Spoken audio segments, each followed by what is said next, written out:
All right, welcome to The Explainer. Today we're going to dig into a question that, let's be honest, haunts just about anyone who's ever managed a project, or even just waited for one to be finished. I mean, have you ever wondered why so many projects finish late? It seems like no matter how carefully you plan, those deadlines just slip. Well, the answer, in a single word, is risk. But what does that really mean for a project's timeline? Let's break it down. You see, every single project starts out with this beautiful blueprint for success, right? It's what we call an ideal activity plan. Everything is perfectly mapped out, every task fits together like a perfect puzzle piece. But, and this is a big but, reality is rarely ideal. That perfect plan has to somehow survive contact with the messy, unpredictable real world. Okay, so here's how we're going to tackle this. First, we'll look at the ideal plan versus the real world. Then, we'll get into what project risk actually is. After that, we'll see how that risk creates delays, how you can measure the impact, and finally, what the response plan looks like. Simple as that. All right, Section 1, the ideal versus the real. You know, every project starts with more than just a good idea. It kicks off with a really structured plan, basically a super clear roadmap to get from point A to point B. And we're not talking about a simple to-do list here. No way. This is a super refined document that comes from that ideal activity plan I mentioned. It lays out every single task, every resource, every deadline, all in a perfect, logical order. Just think of it as the project's everything goes right scenario, its most optimistic blueprint for success. So, you're probably thinking, if the plan is so perfect, what's the problem? What goes wrong? Well, that brings us to the villain of our story, risk. So let's get a proper definition down. Risk isn't just, a bad thing happening. At its core, it's all about uncertainty. It's any event that might happen, and if it does, it's going to have an effect, positive or negative, on what you're trying to achieve. Like, for instance, hitting your deadline. And this isn't some big abstract concept. Risk comes from really common everyday stuff. Things like, underestimating how long a task will actually take, or maybe using staff that are a bit new to the job, or working from a spec that's, well, let's just say it's a little vague. Every single one of these things injects a dose of uncertainty right into that perfect, ideal plan. Okay, so how does all this uncertainty actually turn into delays? Well, it's pretty much a domino effect. Let's use a real-world example here. Imagine your project uses some brand new, cutting-edge tech. Awesome, right? But your team isn't totally familiar with it yet. That inexperience? That's a risk.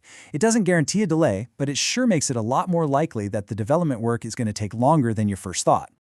And this is where you really see the impact. In that perfect, ideal plan, you might have scheduled 5 days to code a specific module.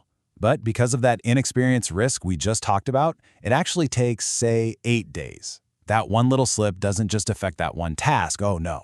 It triggers a domino effect, pushing back everything that comes after it and stretching out the entire project timeline. Okay, so if risk is all about uncertainty, how in the world can you plan for it? It sounds impossible, right? Well, good project managers don't just cross their fingers and hope for the best. They actually have tools to measure this stuff and figure out which threats are the biggest deal. And here's the key idea you have to grasp. An estimate, like 5 days, isn't set in stone. It's not a guarantee. It's a forecast. The reality is always a range of possibilities. I mean, the task might take 4 days if you get lucky, 5 if things go normally, or hey, maybe 7 if you hit an unexpected problem. This chart here is a great way to visualize that range. See the bars? They show the chance of finishing on any particular day. So day 6 might be the single most likely day, but that's not the whole story.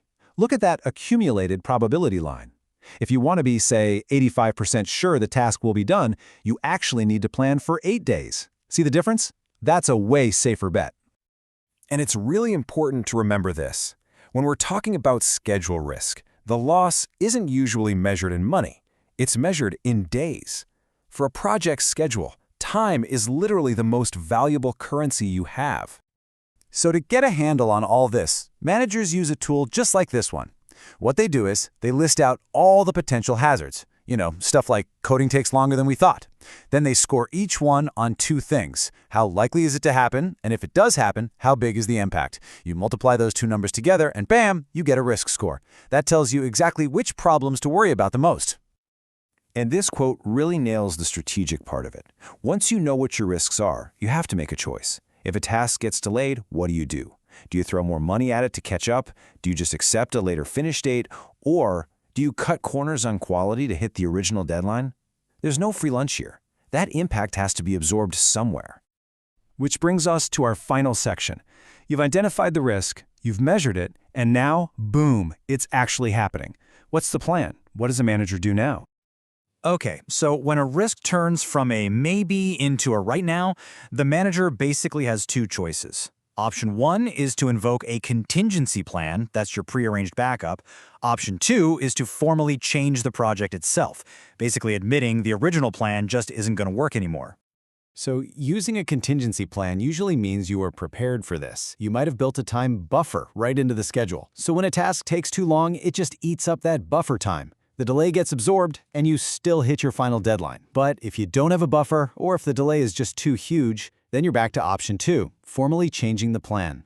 So that leaves us with a final, kind of provocative question. We almost always see a late project as a total failure, right? But maybe that's not the whole story. What if a project that finishes late but still delivers exactly what it promised isn't a sign of a failed plan? What if it's actually a sign of a plan that successfully adapted to the real world? A plan that navigated all that uncertainty we talked about? It's something to think about for sure.